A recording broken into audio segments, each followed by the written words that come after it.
बिस्मिल्लाहिर्रहमानिर्रहीम। आज की स्टेटमेंट है हमारी इनपुट स्टेटमेंट और इसको देखते हैं जी कि ये क्या है।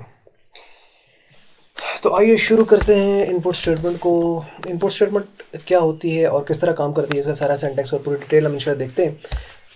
तो there are three methods to assign a value to a variable. एक वेरिएबल को जो वैल्यू असाइन की जा सकती है, वेरिएबल हम लोगों ने पढ़ा हुआ है कि वेरिएबल आपके पास एक ऐसी नेम्ड मेमोरी लोकेशन होती है जिसमें आपने कोई वैल्यू स्टोर करनी होती है।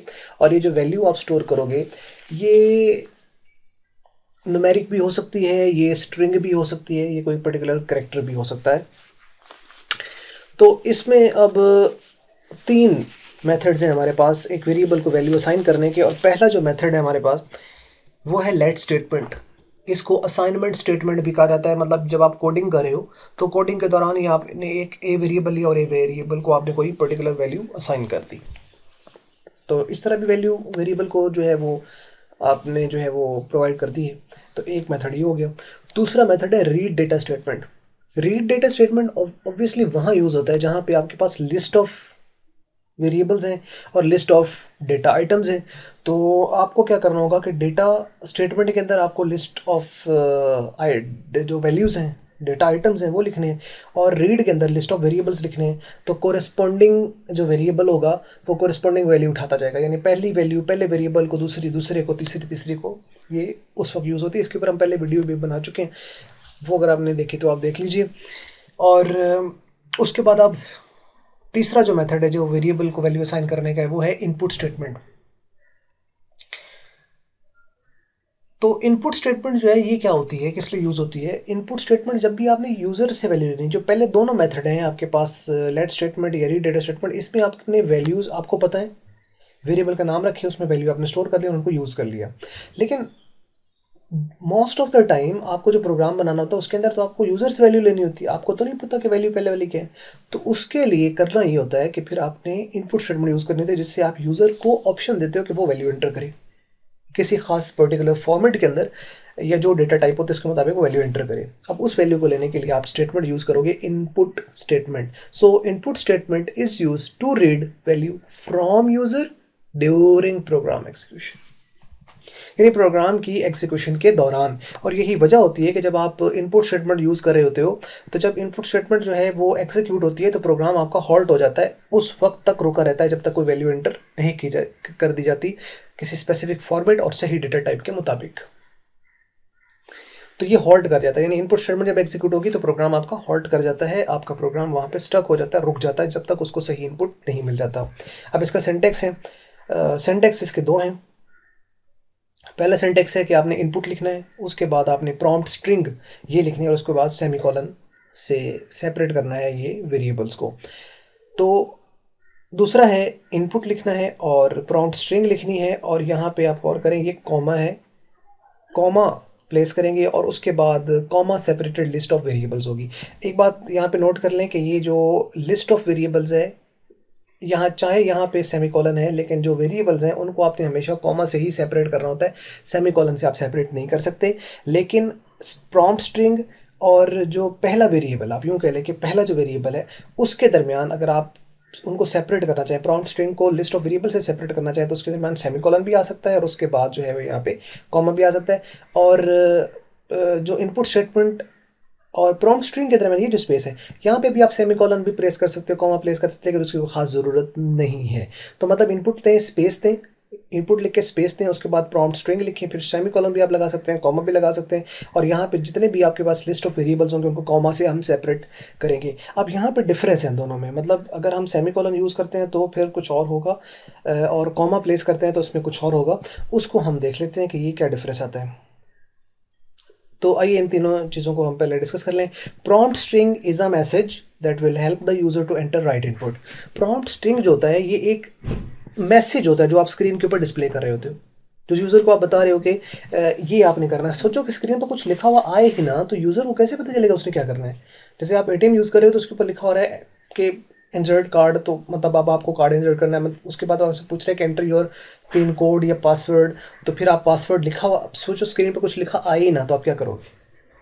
तो स्क्रीन पर यूज़र को प्रॉम्प्ट करना होता है, उसको मैसेज देना होता है ताकि उसको पता चले कि अब वो क्या करने जा रहा है, अब उसे क्या करना है, नेक्स्ट क्या स्टेप क्या है, तो ये है जी prompt string. So prompt string is a message that will help the user to enter right input.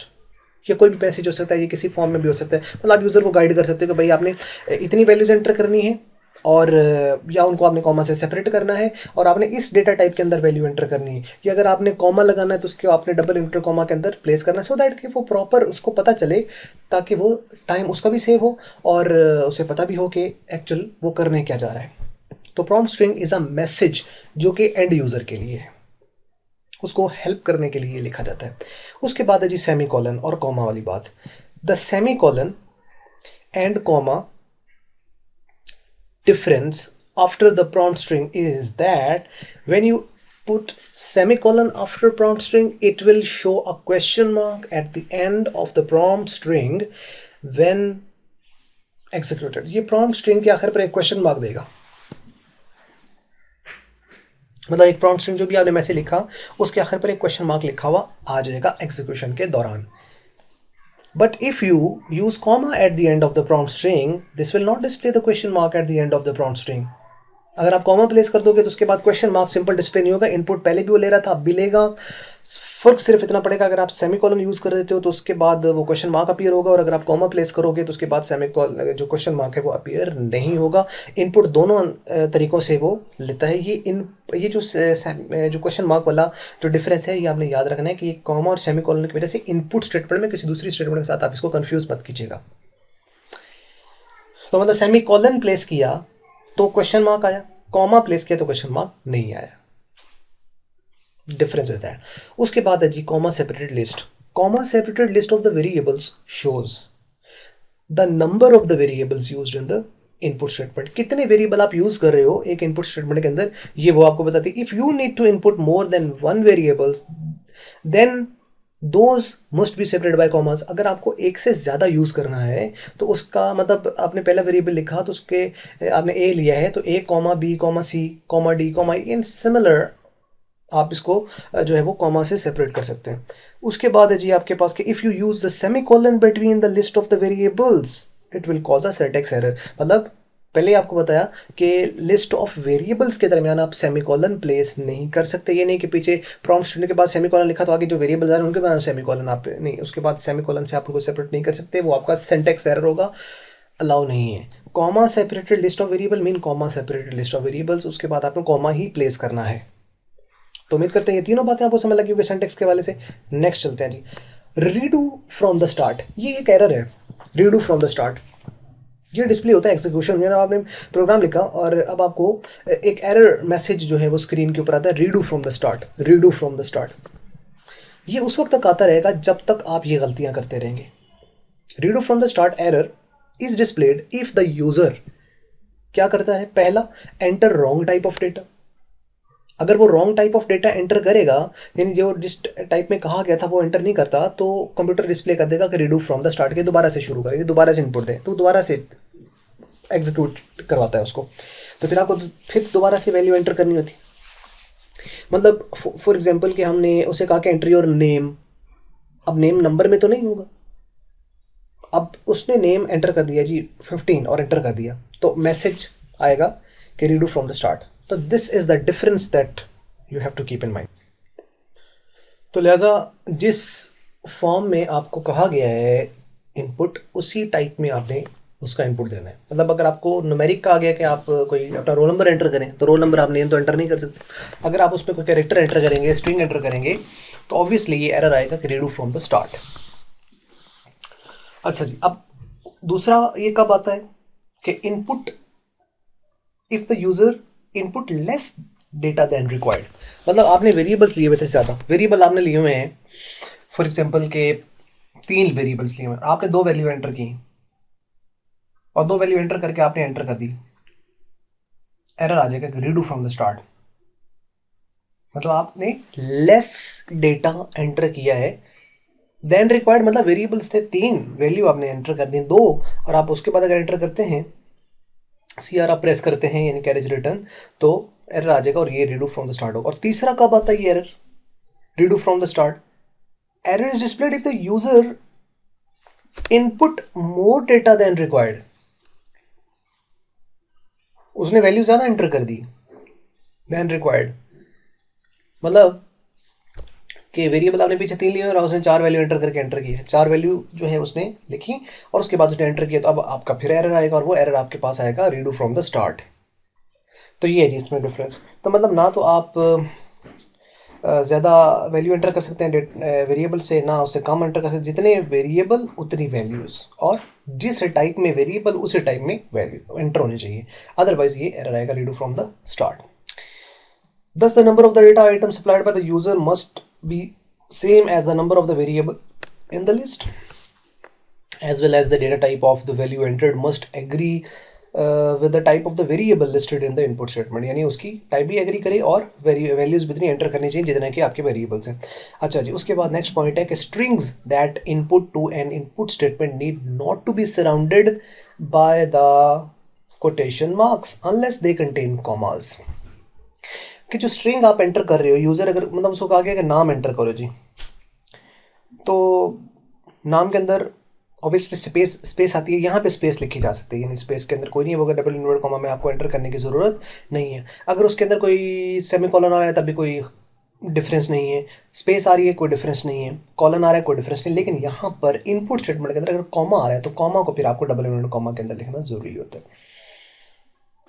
तो string that input to an input statement need not to be surrounded by the quotation marks, double quotation marks, unless they contain comma। अगर comma आ रहा है, यानी कि आपने कोई string लिखा में comma आ रहा है, सपोज आपने कहा गया कि enter the address of your house, तो उसमें ऑब्वियसली कहीं कहीं comma आ रहा होगा, तो उसके लिए फिर आपको उसे डबल कोटेशन मार्क्स मिलेंगे, अदरवाइज ज़रूरत नहीं है, डबल कोटेशन मार्क्स लगाना ज़रूरी नहीं होता। मतलब जिसमें नहीं आने उसमें अगर लगा देते हो तो कोई फ़र्क नहीं है, और जहाँ चाहिए वहाँ लगाने हैं। और वो एक ही सूरत है यहाँ पे कि कॉमा अगर आपके पास आता है इनपुट स्टेटमेंट में तो यहाँ पे आपको लिखना पड़ेगा। जबकि अगर आपको याद हो तो रीड स्टेटमेंट के अंदर हम लोगों ने अगर कोई स्ट्रिंग प्लेस करनी थी तो उसमें अगर कहीं स्पेस आ रही, अगर कहीं कॉलन आ रहा है और अगर कहीं कॉमा आ रहा है, तो इन दोनों के उसमें डबल इन्वर्टेड कॉमास के अंदर उसको प्लेस करना ज़रूरी होता था। अदरवाइज़ आप उसको ऐसे लिख सकते हो, यानी सेमी कॉलन के केस में आप लिख सकते हो। लेकिन यहाँ पर स्पेस के केस में भी अलाउ है, कॉलन के केस में भी अलाउ है, सिर्फ कॉमा के केस में आपको डबल इन्वर्टेड कॉमा में लिखना होता है। ये एक डिफरेंस है जी इसका इनपुट स्टेटमेंट और रीड स्टेटमेंट की स्ट्रिंग के दरमियान में। नेक्स्ट है जी, if you enter more than one value then you must separate them by a comma and finally enter the enter command to give full input. For example, if you enter the numbers 3 numbers, then you input like 15, 25, 30 and enter।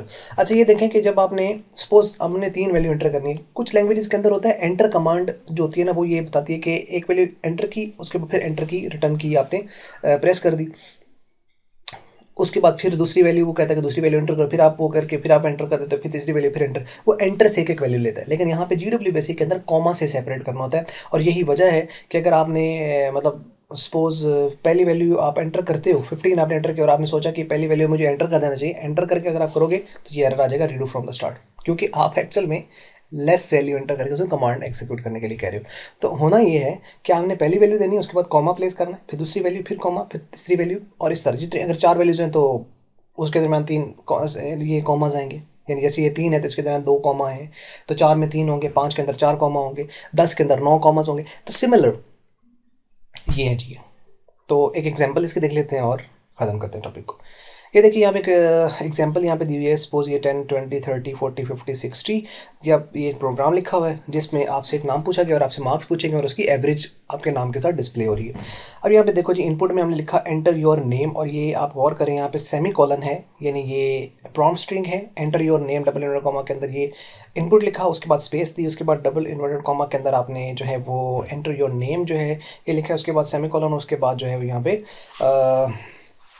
एक variable है ए और इसकी data type है वो string है, मतलब आपको string value enter करना है। तो ऑब्वियसली नाम से पता चल रहा है कि उसको नाम कैरेक्टर्स के अंदर होगा, कॉम्बिनेशंस यानी स्ट्रिंग होगी तो वो एंटर करेगा। उसके बाद 20 पे फिर लिखा हुआ है एंटर योर इंस्टीट्यूशन नेम, आपने अपने इंस्टीट्यूशन का, इदारे का, यूनिवर्सिटी का, कॉलेज या उसका जो आपने नाम एंटर करना है। और इसके बाद आप गौर करें, मैंने यहाँ पे कॉमा प्लेस करके और एक वेरिएबल लिया $, ये भी मैंने ले लिया। अब यहाँ पर डिफरेंस देखेंगे कि इस सेमी कॉलन से क्या फ़र्क पड़ा, कॉमा से क्या फ़र्क पड़ा। 30 पे लिखा हुआ है input enter your marks in 3 subjects, 3 subjects में एंटर करना है, तो ऑब्वियसली कॉमा से। अब यहाँ पे भी मैंने कॉमा प्लेस किया यहाँ पे। उसके बाद ये जो लिस्ट ऑफ वेरिएबल्स हैं इनको भी मैंने कॉमा से सेपरेट किया, सी कॉमा डी कॉमा ई। तो ये तो हो गया इनपुट। अब इसको मैं प्रिंट कर रहा हूँ। प्रिंट 40 में मैंने लिखा कि योर नेम इज़, और इसको मैंने एज इट इज जो प्रिंट करना था डबल इंटरवल कॉमा में लिखा, उसके बाद सेमी कॉलन लगा के यहाँ पे मैंने $a प्लेस कर दिया।